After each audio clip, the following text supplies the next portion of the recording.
রোজার মাসে যেমন সাধনা করছো, ক্ষুধাও আছে, খানাও আছে, খাও না কেন? আল্লাহর আইনে জায়েজ নাই, ঠিক 11 মাস ওই আইনটা জারি রাখো।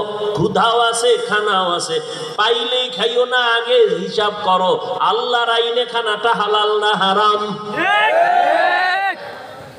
11 মাস এই সবক যদি আদায় করে তাহলে কেউ হারাম খাইতে পারে না। আর হারাম খাইলে এর শাস্তি কিয়ামতে হবে না, হবে দুনিয়াতেই। কিডনির উপরে আঘাত, লিভার নষ্ট। আর এই হারাম খানাটা আবার অনেক বাবা অবুঝ শিশু সন্তানেরও খাওয়ায়, হারাম টাকা কামাই করে। সন্তানের রক্ত পিওর, স্ত্রীর রক্ত পিওর, কোনো ভেজাল নাই। ও স্বামী নামের কুলাঙ্গার, তুমি হারাম টাকা কামাই করে ঘরের স্ত্রীর রক্ত কেন নাপাক করো বলো? ও বাপ নামের কলঙ্ক, তুমি হারাম টাকা কামাই করে তোমার অবুঝ সন্তানের রক্ত পবিত্র কেন নাপাক করো হারাম খাওয়াইয়া? আল্লাহর কাছে নিজের জবাবই দিতে পারবা না, আবার সন্তানটির জবাবও মাথায় নিলা। এমন বাপ হইছো কেন? বউ যদি চালাইতে না পারো বিয়ে করছো কেন? রোজা রাখ 12 মাস। সন্তানের হক আদায় করতে না পারলে সন্তান নিছো কেন? এরে নবীর আশিক, আল্লাহর ভয় অন্তরে জমা করো।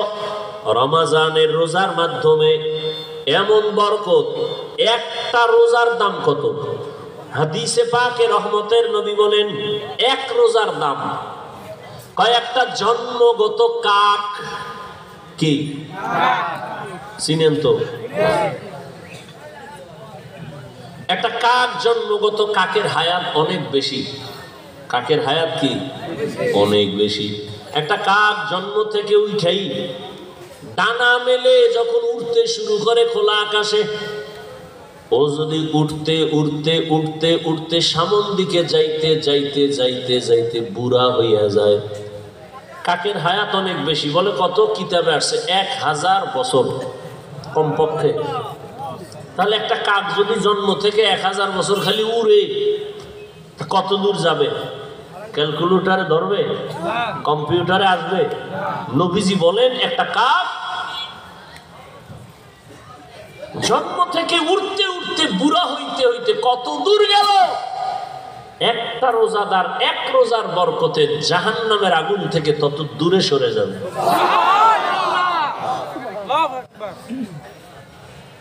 এজন্যই তো রহমতের নবী সারা রমজান আমলের উপরে জীবন কাটাইলেন। শাবানে নবী রোজা রাখছেন। নবী বলেন প্রস্তুতি নাও, রমজানের রোজার মাধ্যমে তুমি নিজেকে পবিত্র বানায় নাও। কয়দিন রোজার হালাতে রে বাবা তুমি কষ্ট মনে করো, অথচ তোমার মতো কত আল্লাহর বান্দারা রড ফ্যাক্টরিতে কাজ করে রোজা ছাড়ে না, সিমেন্ট ফ্যাক্টরিতে কষ্টের কাজ করে রোজা ভাঙে না, রাস্তায় গাড়ি চালায়, রিক্সা চালায়, কষ্ট করে রোজা ভাঙে না, এমন নাই?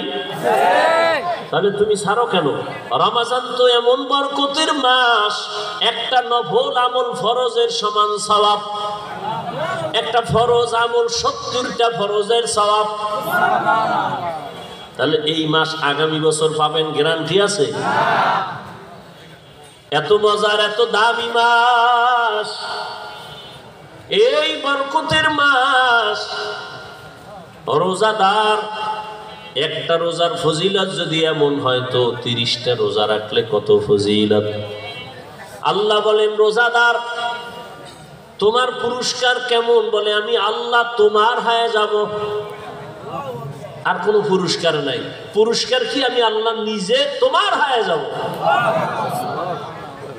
কোন রোজাদার? আবার রোজাদারের মধ্যেও কিছু ভেজাল আছে। রোজা রাখে ঠিক, কিন্তু তারাবির নামাজ পড়ে না।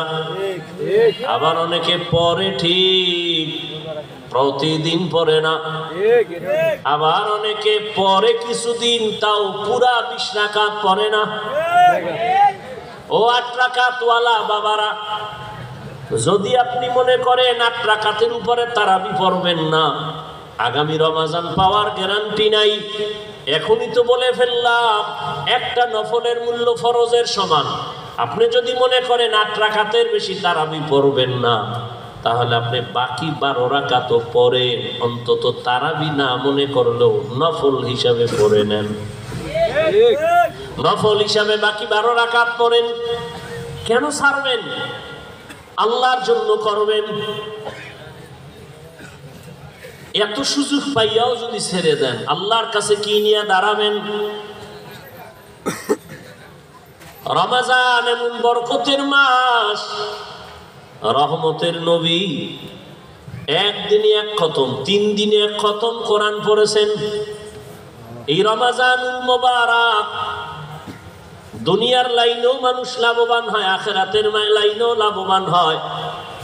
এই রমজানের মধ্যে কয়েকটা আমল বেশি বেশি করবেন। তো তারাবি আছে, রোজা আছে, আর একটা আমল হলো কোরআনের তেলাওয়াত। যারা পারেন না বললে আল্লাহর কাছে কি কইবেন? আমগোদারে না জবাব দিলেন পারি না।